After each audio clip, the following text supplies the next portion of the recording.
Ready to make a real impact every day?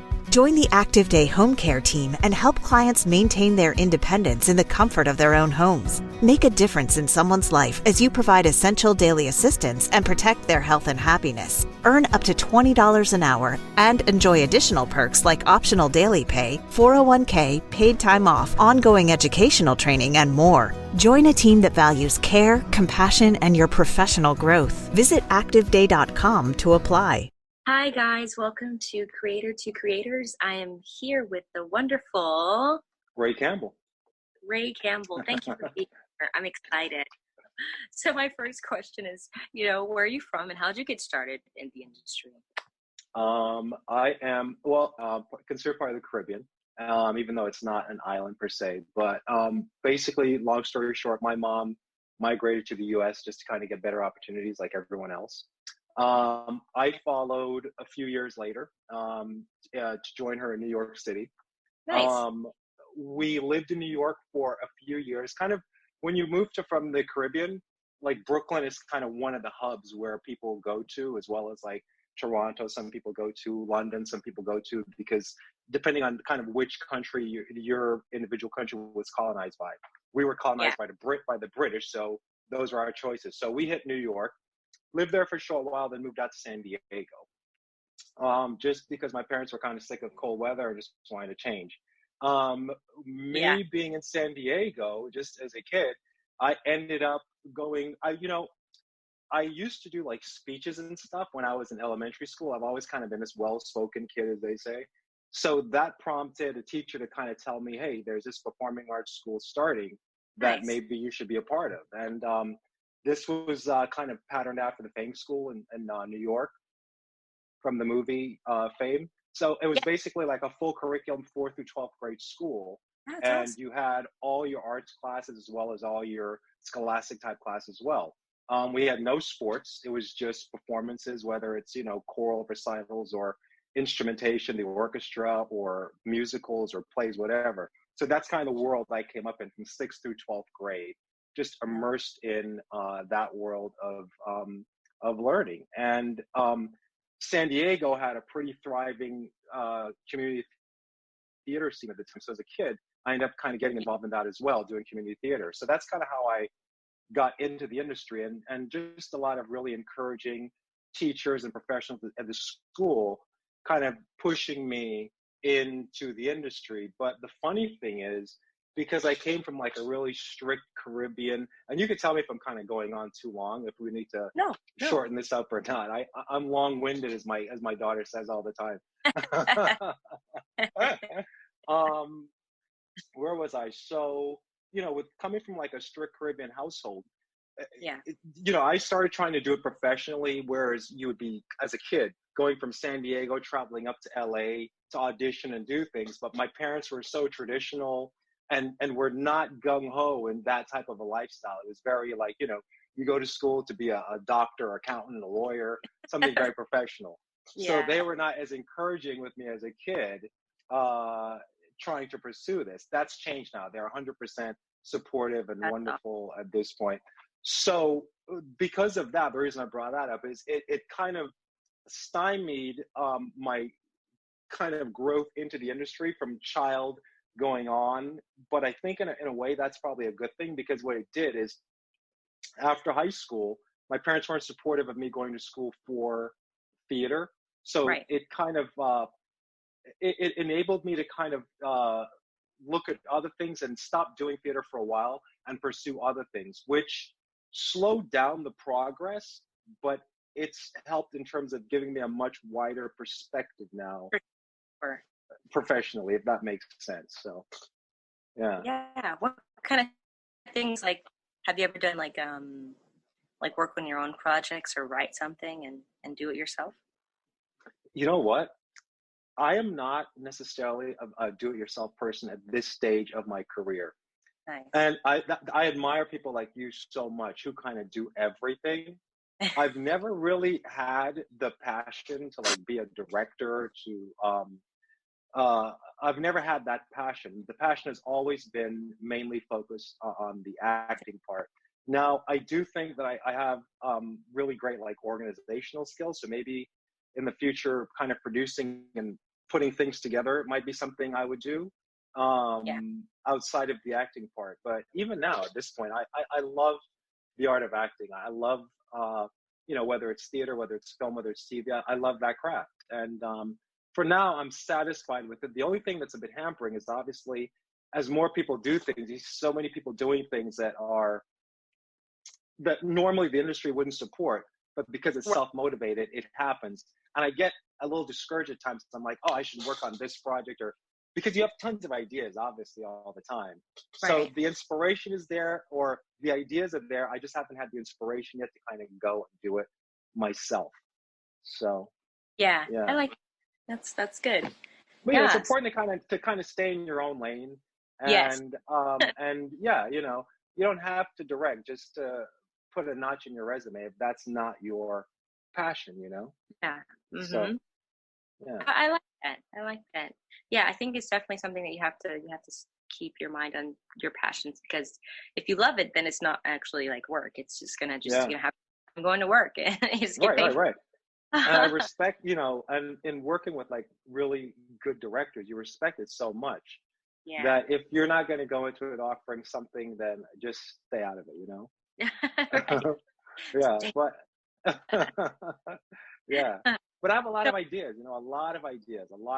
So maybe that'll come to fruition at some point. It will. See, there we go. It will happen. It's also another thing with this business is also just kind of takes that first step sometimes, because maybe there's a little bit of like fear and hesitation there where it's not something that you're comfortable with, so you haven't put forth that effort. So maybe at some point I'll kind of take that leap into doing something on my own, and maybe I'll find some sort of passion for it, at that point. Yeah. Well, they say a lot of actors who move into the directing stage, a lot of actors, we've seen have done that, and it seems like they know what they want to see because they're on the other side. They come from the other side. I know. It's funny. I'll tell you a funny story, because part of the time in my absence when I was not acting, one of the things I did is I was in a band for like a few years. That's and cool. I'm like someone who never really had like the inkling to be in a band, but it just kind of happened. But one of the things I found out when I joined the band was that I had a really great ability for writing, lyric writing and poetry, which I never knew that I had that ability, and actually songwriting, like building the song with the bass player of our band, and we kind of became the writing team.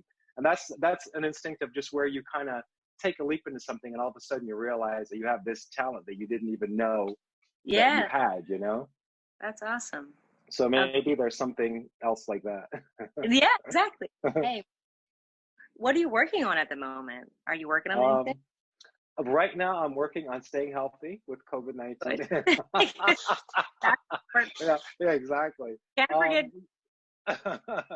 No, we not just wrapped, but we wrapped up the last season of How to Get Away with Murder, which I was really proud to be a part of for the last season. So that just finished airing, and I also worked last year on Better Call Saul, and as of January, we were supposed to start shooting the last and final season of that in July. But at this point, I don't really know what's going to happen. Yeah, with the industry, when things are going to open up. They shoot in New Mexico, not California, so there may be some sort of like a difference there. So just kind of sitting and waiting to hear what's going to happen. Yeah. Well, fingers crossed. Yeah, definitely. Many prayers. I'm sure you're getting. And the crazy thing is I kind of felt like coming out of last year before COVID kind of happened, like there was just so much of our business is momentum, and that's one of the things I feel like I had like a lot of momentum going. There was a lot of stuff airing and coming out, and COVID kind of squashed all that. So one of the things I'm working on now is just kind of ways to help maintain that, So much of what we're going to be doing now, casting, for instance, is going to be completely different. So we've really been working at home in terms of beefing up our spaces that we have for auditioning and self-taping and shooting stuff, getting equipment so that we can do that. I've been working a lot on things like, my reel, and because so much now is going to be dependent on people kind of looking at you. Right. And your reel, your work, as opposed to in person. So I've really been trying to focus on cleaning up that aspect, just as a way of kind of being ready when things come back out. But beyond last season of Better Call Saul, I don't know what else is going to be happening. Oh no, but yeah, you have an impressive reel. I'm sure you're going to get work no matter what. You're going to get work. Yeah. You're very active. very, very talented. I love it. So my last question to you would be is that, like we just mentioned, the, COVID-19 and this coronavirus situation that's happening, we are everyone's like living in this uncertainty of what is my career going to look like after this is over, when we get back to some normalcy in our life and when things are open back up and we're outside and back to our normal lives. What does your career look like to you? Are you nervous, or are you excited? Are you worried or not so worried about the after effects of all this? I am all of the above. You go through, sure. Part of the thing about being in this business for a while now is I've developed kind of a calm as it comes to the career, and things just always kind of seem to work out for the better in the long run. So I've developed a sense of calm about it. Now, this is a whole other thing, but I think that calmness has helped me kind of maintain through this. And the other thing I was discussing with someone else is that, part of our life, we are the creative folks, we were kind of used to this, because I'm used to kind of being around the house and kind of self-creating my day, like self-motivated as to what happens and what I do day to day, as opposed to, having to go into an office and have someone else dictate it. So I was kind of used to this being at home thing. Of course, it's different because you can't go out and do things you want to do. But that being said, I kind of feel like so much is going to change with our industry. It's hard to kind of really prep for it. Things like what I talked about that are obvious in terms of how physically auditioning will just change. We have to kind of get ready for that. That's like a big thing. Yeah. But beyond that, we don't really know what to expect. So I think it's up to us to obviously have some standards in our head where we want things to go, but we also have to kind of be open to what's going to happen. I'm just trying to keep myself open to that. I think those of us who dabble in technology but are not really proficient are going to have to get proficient real quick. Yeah. And we're going to have to learn. Those of us that are, in our comfort zone in terms of what we did in the past are going to have to get out of that comfort zone. So I'm really just working on being calm and open, just kind of open to whatever is going to come my way. And, hopefully just be prepared for it. So that's wonderful. I love that. Any words of advice you want to leave the audience, or a shout out, whatever you want to do before you wrap it up? We are going through a crazy time right now. And I think we as creative folks, we have a responsibility and an opportunity to really make a difference. And I would just like to see us move forward as creative folks universally with that in mind, because I think it can make a big difference. During this entire lockdown, what has kept people sane for the most part? It's entertainment. It's, it's the arts, whether it's comedy or what have you. So that's it. Those are my words of encouragement. Well, thank you so much for coming on and gracing us with asking. Presence. Yeah, I've been wanting to do something with you. It's just, timing and things. And then I was like, oh, yeah, this thing I have I'm working on this project. Oh, it's all good. So thank you again. It's all good. Thank you. Thanks for having me. Yeah, of course. Well, guys, that's all for this episode. Until next time, live, love, laugh. Bye. Cool.